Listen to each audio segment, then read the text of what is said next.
Hello everybody and welcome to the GMS Magazine channel. I am Paco Garcia, your host. And as you can tell, this is a very informal setting. I'm not wearing my corporate logo or anything at all like that, because this is a very, very different episode from anything we've done before. You see, if you've been a follower of the show, the podcast, or the video, and if you aren't, what's wrong with you? Over the last 10 years, since I started doing the podcast, I have interviewed the best people in the world of role-playing games. And over the last few years, I've asked them 3 questions at the end of every episode. Now, there are 3 really abstract and very weird questions, just to find out a little bit of lateral thinking about them. My interviewee and friend, Ralph Muehlberger from Audacious, the makers of Ardent Roleplay, suggested that Martin and I made a video, collecting a number of those answers to my questions. I thought that was an absolutely fantastic idea. So these are just for fun. Nothing to do with gaming, but enormously entertaining. Now, you might be wondering what the questions are. Well, the first question is, what is the best advice that no one has ever given you?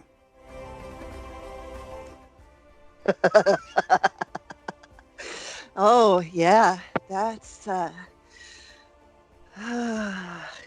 gotten some really good advice in the past that I've not listened to, but,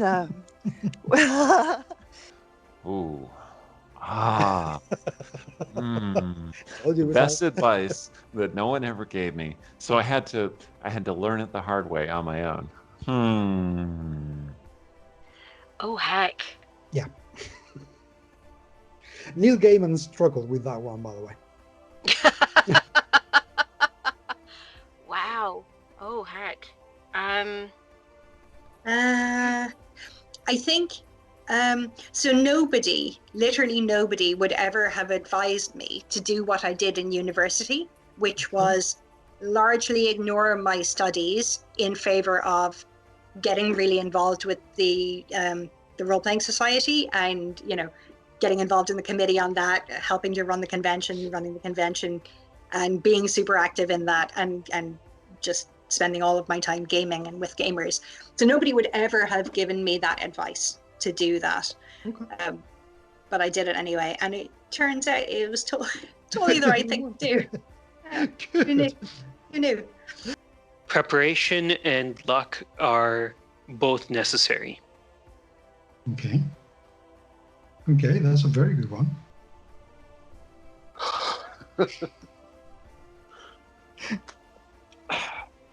Don't listen to anyone's advice, even your own. Okay. That's quite a contradiction. Well, yeah, and I love paradoxes. Okay. But here's the thing. You can research, you can learn, you can try to figure things out. Advice always comes with an agenda. So even when you're giving yourself advice, it's because you have an agenda. If your goal is to actually simply act and make something happen, it has to be without an agenda. Every time I give myself advice, it ends up making whatever that project is longer than it had to be. Okay. And I would say that the same is true that I've discovered over my life, that everyone else's advice is exactly they have an agenda. You go to a writing convention, you go to a game design convention, they tell you there's 2 types of advice that you'll get on how to design a game. One is, let's see, I sat down and I did this. You have to think about mechanics, you have to think about player experience, you have to think about this. It's more of like a classroom setting, and it's not really advice. Or there's like, you need to do this. You need to harvest your alphas. Then you need to start talking to publishers. Then you need to go out and get that's an agenda, because that's you wanting someone else to replicate success the way that you have, not simply teaching the pieces. And so I am predisposed against advice, and I couldn't have told you that yesterday. That it was only you asking that made me think about it and go, you know what? Actually, I don't like advice. Okay, well, you're welcome. Nobody's ever told me to trust my gut more. Okay. That's a very good one. Okay. best advice that no one ever gave me was that the most important aspect of a writer, game designer, actor, any creative person of any kind, before talent, before connections, before wealth, although being independently wealthy is very important. Let's get that clear. Quite handy. Is persistence. Persistence. It is continuing to push through constant rejection, because rejection will be constant. If you're trying to hire an agent to sell a novel, you will get 20, 30, 50 rejections. And the key is to not take them personally. As rude as your rejection letters might be, you still can't take them personally. You got to just keep going. You have to know your own value, know how important your voice is. And I'm not just talking to the general you, I'm talking to you, Paco. Your voice is very important, and I am so glad that you are continuing to push through against so much opposition. Thank you very much. That means a lot, because you clearly know the value of persistence. Well, yes, I do. And I want to convey that to everyone watching. Persistence is the key. No, do you know what? Oh, don't put soda water in gin. Oh, ew. Yes. Absolutely. Yeah, that's a very good advice. Ugh. Foul. Yeah, well, you know, different. If different companies didn't put different coloured labels on their bottles, there wouldn't have been an unfortunate soda water tonic water mix-up. Okay. Oh, you have to tell me that story at some point. Persistence is the key. Yes, except in romantic situations. In that case, persistence is a hazard. It's a creepy thing. Right, exactly. Okay. But in trying to get your work out there, keep pushing. Believe in yourself. Believe in success. Keep going. The second question is, what is the best mistake that you would like to make again? The best mistake that I'd like to make again.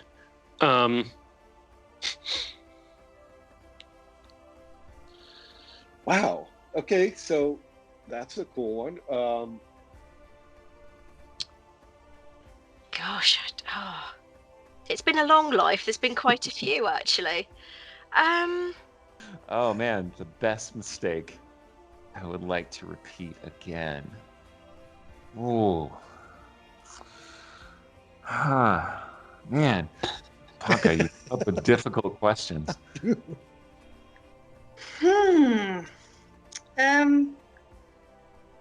Oh gosh, best mistake that I've made. Oh, that's a really tough question. Best mistake that I've made that I'd like to make again.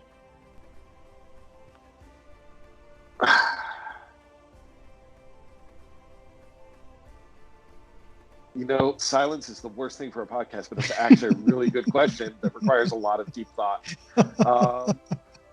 I am going to go a little bit deeper on this one, and something that, obviously what you're asking is something you didn't intend to do or something that you thought was a mistake that actually turned out it wasn't. Mm-hmm. And so I'm going to go back to, I was starting to build my writing career. I was at a writing conference, and I got my first major yes. And I had been primed from a decade in games, from starting to build writing.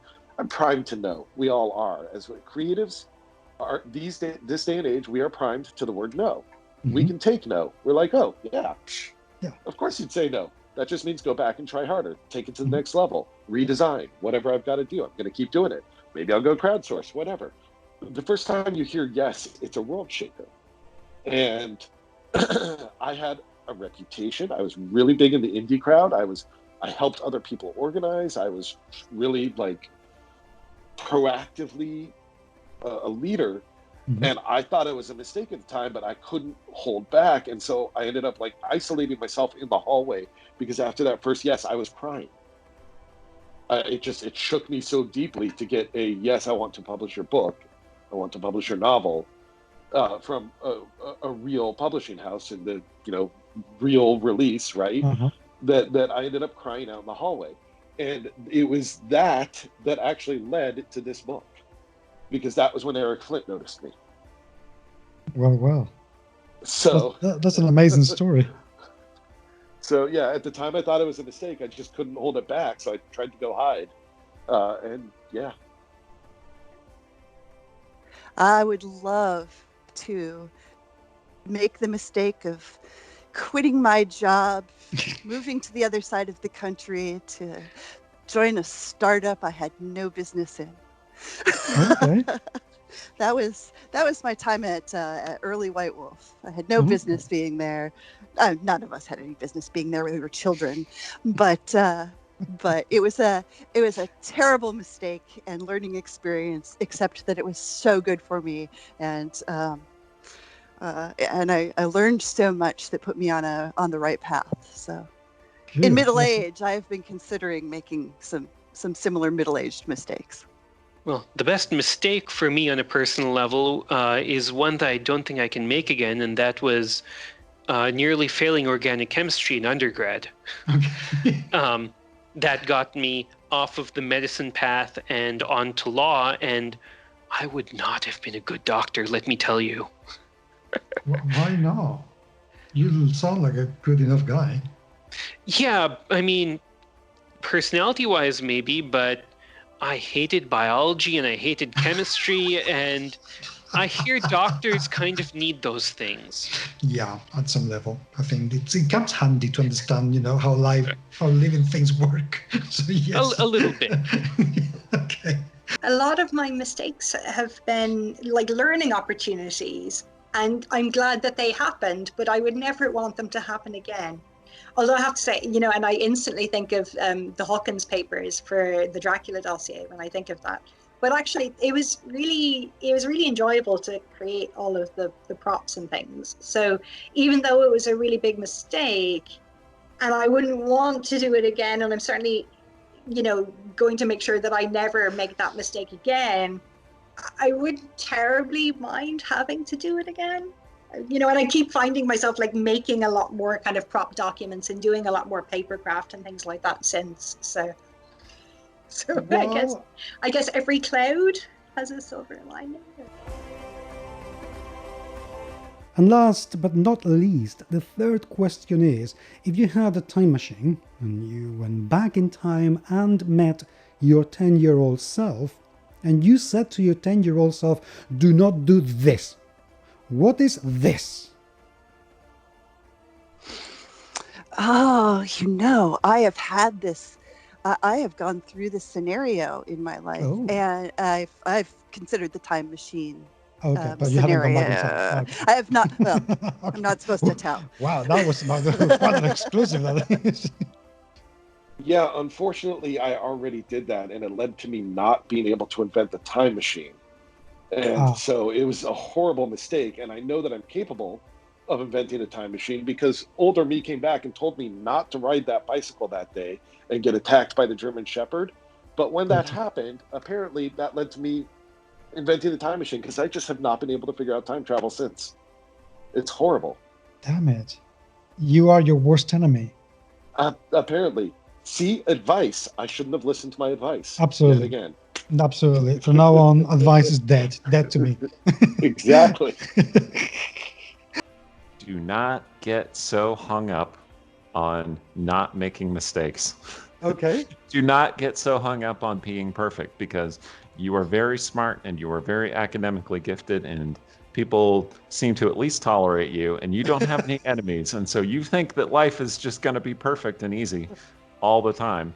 And so when you meet adversity, it will cause a lot of harm to you psychologically. Be prepared for that. Okay. You will make mistakes. It is okay. So it is inevitable and it is okay. Do not sit in the back in math class in 9th grade. Okay. It wound up getting a lot of bad academic habits in that wound up sabotaging me throughout high school.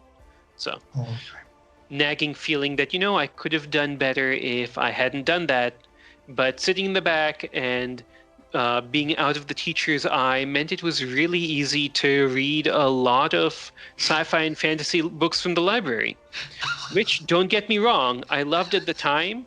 My grades did not love me back. Can I be cheeky and do a double negative, right?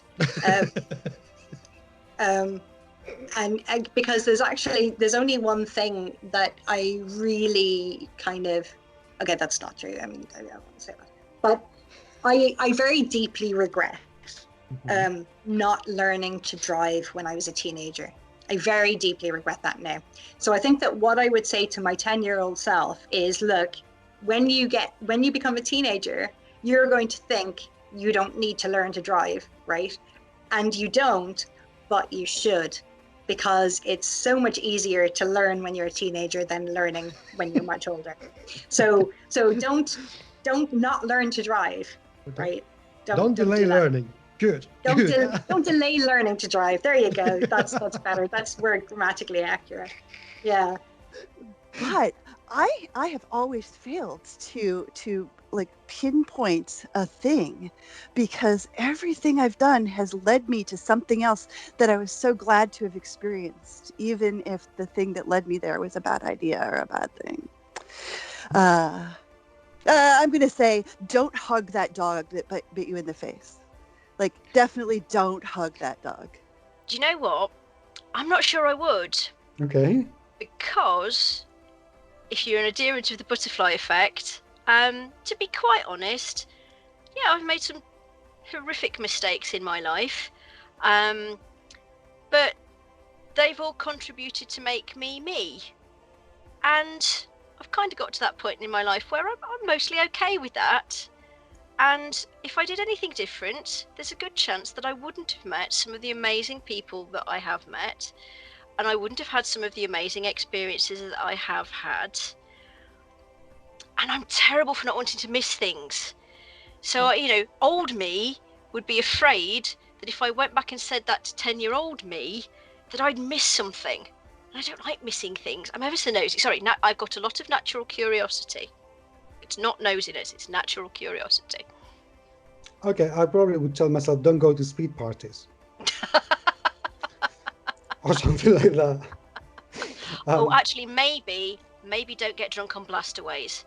Okay. That's never a good thing. Okay. Do you know what a blastaway is? I do not. It was a big thing in the 90s, and it was diamond white cider with castaways, which were the Malibu pineapple juice cocktails in a bottle thing.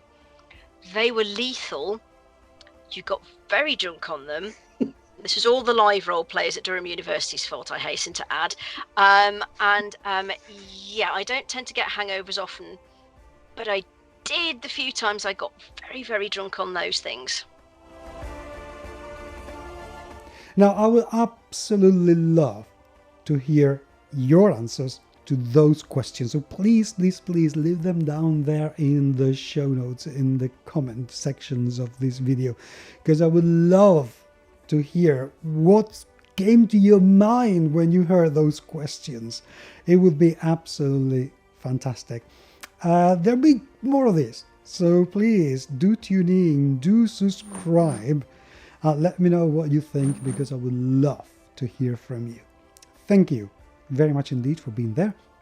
And until the next time, I will talk to you very, very soon. Take care.